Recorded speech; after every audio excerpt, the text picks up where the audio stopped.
కడపలో తొలిసారి నిర్వహించే మహానాడుకు ఎంతో ఘనంగా ఏర్పాట్లు చేస్తామని తెలుగుదేశం పార్టీ రాష్ట్ర అధ్యక్షుడు పల్ల శ్రీనివాసరావు అన్నారు. తక్కువ సమయమే ఉన్నా ఎవరికి ఏ లోటు లేకుండా అన్ని ఏర్పాట్లు చేస్తున్నామని పోలిట్ బ్యూరో సభ్యులు కాల్వ శ్రీనివాసులు చెప్పారు. శతాబ్దాల రాయలసీమ సమస్యల పరిష్కారానికి మహానాడు వేదిక కానున్నది అన్నారు. అయితే ఈ ఏడాది కడపలో మహానాడు చేయాలని చెప్పేసి మరి ఆ పోలిట్ బ్యూరో నిర్ణయించడం జరిగింది.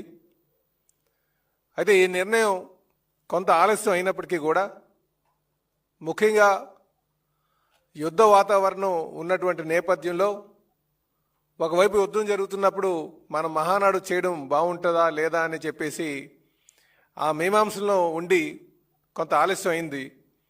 ఎప్పుడైతే ఈ యుద్ధం మరి ఆగిపోయినటువంటి సందర్భంలో తప్పనిసరిగా మహానాడు చేయాలని చెప్పేసి మరి పోలిట్ బ్యూరో అంతా కూడా నిర్ణయించడం జరిగిందని చెప్పి తెలియజేస్తున్నాం.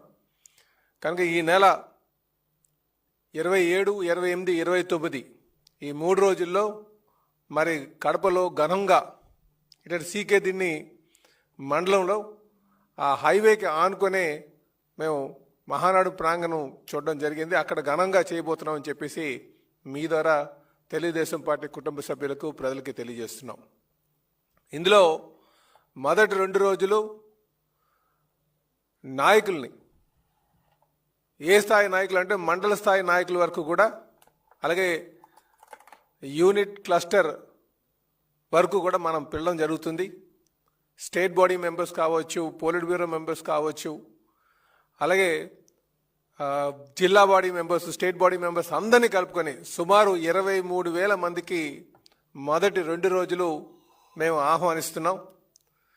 3వ రోజుకి వచ్చేసరికి గ్రామస్థాయి అధ్యక్షుల వరకు, గ్రామ కమిటీ వరకు కూడా వెళ్ళడం జరుగుతుందని చెప్పేసి ఈ సందర్భంగా తెలియజేస్తున్నాం. అంటే సుమారు 50,000 మందికి ఆ రోజు మీటింగ్కి ఆహ్వానం పంపడం జరుగుతుందని చెప్పి తెలియజేస్తున్నాం. ఇది కాకుండా ఆ చుట్టుపక్కల ఉన్నటువంటి నియోజకవర్గాల్లో ఈ కుటుంబ సాధికార సారథులు అని చెప్పేసి మేము ఒక కమిటీని వేసుకుంటున్నాం. వాళ్ళందరికీ కూడా ఆహ్వానం పంపడం జరుగుతుందని చెప్పేసి ఈ సందర్భంగా తెలియజేస్తూ మరి ఈ ఏడాది మరి పార్టీ ఆవిర్భవించిన దగ్గర నుంచి కూడా కడపలో మరి ఇంతవరకు మేము చేయలేదు. 2024 ఎలక్షన్లో కడప జిల్లా వారు బాగా ఆదరించినటువంటి సందర్భం. పార్టీ ఆవిర్భవించినప్పుడు వారు ఆదరించారు, మళ్ళీ ఇప్పుడు ఆదరించారు. కనుక అందరూ కూడా కడపలో ఘనంగా చేయాలని, అంటే కొంతమంది అక్కడ అకామిడేషన్ లేదు ఎలాగా అని చెప్పేసి కొంత డౌట్లు ఎక్స్ప్రెస్ చేసేటప్పటికీ కూడా అక్కడే చేయాలని చెప్పేసి నిర్ణయం తీసుకున్నామని చెప్పేసి తెలియజేస్తున్నాం. ఈలోగా కూడా మేము ప్రతి నియోజకవర్గంలో క్యాడర్ను పిలిపించి ట్రైనింగ్ కూడా ఇవ్వడం జరుగుతుందని చెప్పేసి